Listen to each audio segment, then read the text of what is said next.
Primórdios. Na Grécia, a maioria dos escravos eram prisioneiros de guerra. No entanto, os cidadãos devedores também podiam ser vendidos como escravos. Em Atenas, havia uma política muito própria em relação à escravatura. A escravidão por dívidas foi proibida. Na maioria delas, um pai podia vender um filho como escravo, enquanto que, em Atenas, só o podia fazer se se tratasse de uma filha acusada de impudor.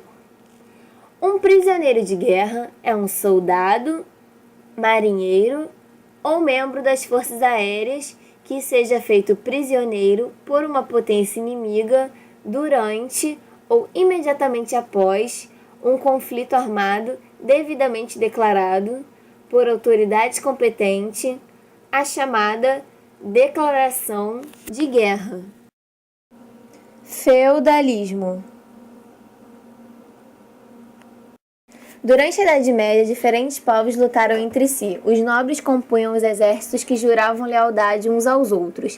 Eles fizeram guerra por toda a Europa e protegiam os interesses dos seus reis. Os nobres precisavam de cavalos, armaduras, espadas, capas e alimentos, e tudo isso vinha dos camponeses, que trabalhavam incansavelmente em cada feudo. Eles produziam todos os alimentos e bens para os senhores de seus exércitos. Os camponeses trabalhavam duro todo ano e produziam toneladas de alimentos. Alimentos esses que os senhores tomavam deles. Isso porque, tecnicamente, os senhores eram donos de tudo. Algumas vezes mal deixavam comida suficiente para os camponeses passarem um ano sem fome. Esses camponeses, que trabalhavam muito, faziam parte do que chamamos de roda da sociedade feudal. Estes eram os nobres e cavalheiros destinados ao combate. Havia também os monges e clérigos, que se dedicavam aos assuntos da igreja, e também haviam os camponeses que cultivavam e forneciam alimentos e riqueza para os outros. Cada grupo social dependia do outro. Os camponeses tinham que ser defendidos pelos senhores e nobres contra invasores, para que pudesse cuidar dos alimentos que seriam consumidos pelos senhores e pelos religiosos. Essas três camadas da sociedade eram muito rigorosas e também podia passar de uma para outra. Esse era o sistema feudal. Trabalho escravo indígena. Durante o século XVI, os portugueses escravizaram os índios brasileiros.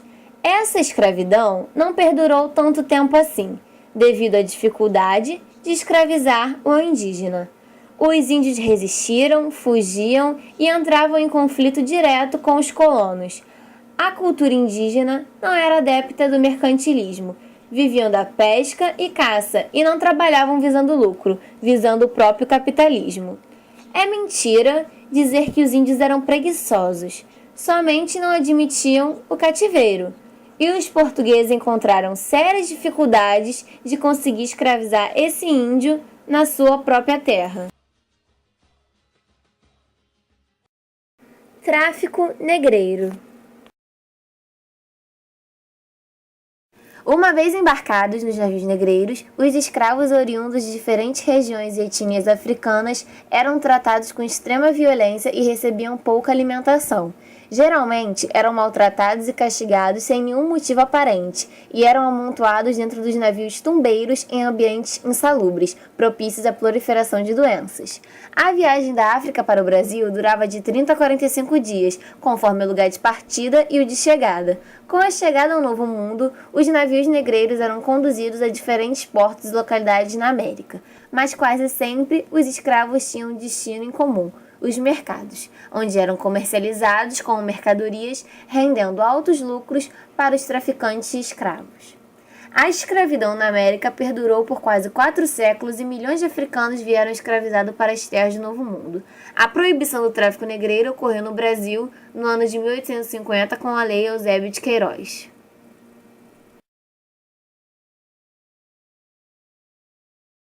Abolição.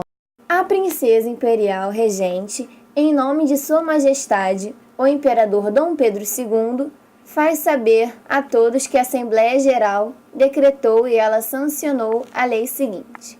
Artigo 1. É declarada extinta, desde a data desta lei, a escravidão no Brasil. Manda, portanto, a todas as autoridades a quem o conhecimento e execução da referida lei pertencer, que a cumpram e façam cumprir. dado no Palácio do Rio de Janeiro em 13 de maio de 1888.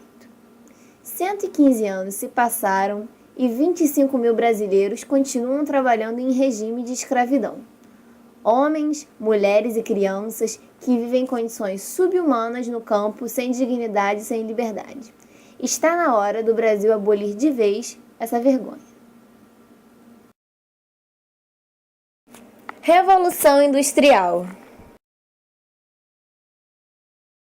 O mundo rural é consequência, entre outros fatores, da implantação das relações capitalistas modernas da produção agropecuária. Logo, o intenso processo de mecanização das atividades agrícolas tem substituído a mão de obra humana. Com essa migração para a cidade, o trabalhador é inserido no meio industrial paralelamente ao maquinário. Surgia aí a Revolução Industrial, o proletariado, que era constantemente explorado de formas subhumanas e era submetido a intensas horas de trabalho, e ainda assim, em horas de descanso, era obrigado a limpar as máquinas. Com o intuito de acabar com essa exploração, surgiram diversos focos de revolta: o ludismo, quebra das máquinas, e o cartismo, luta pela inclusão política da classe operária. Muitos dos movimentos foram abafados, houve desemprego e anos depois conseguiam seus direitos com a criação de sindicatos.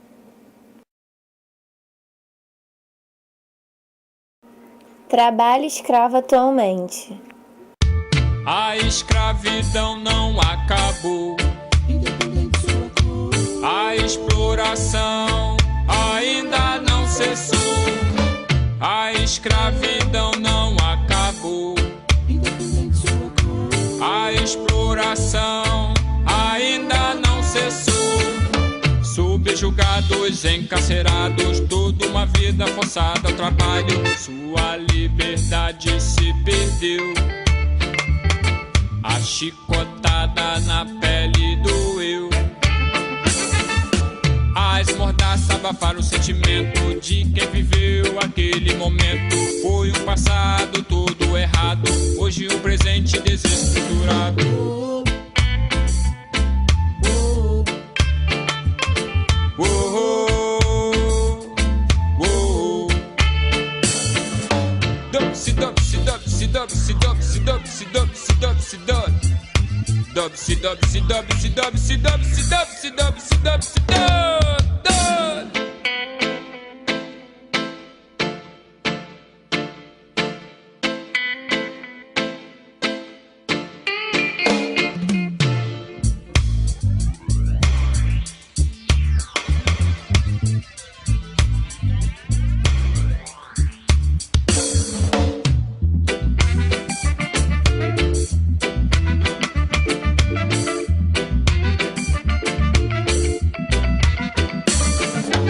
A escravidão não acabou. A exploração ainda não cessou.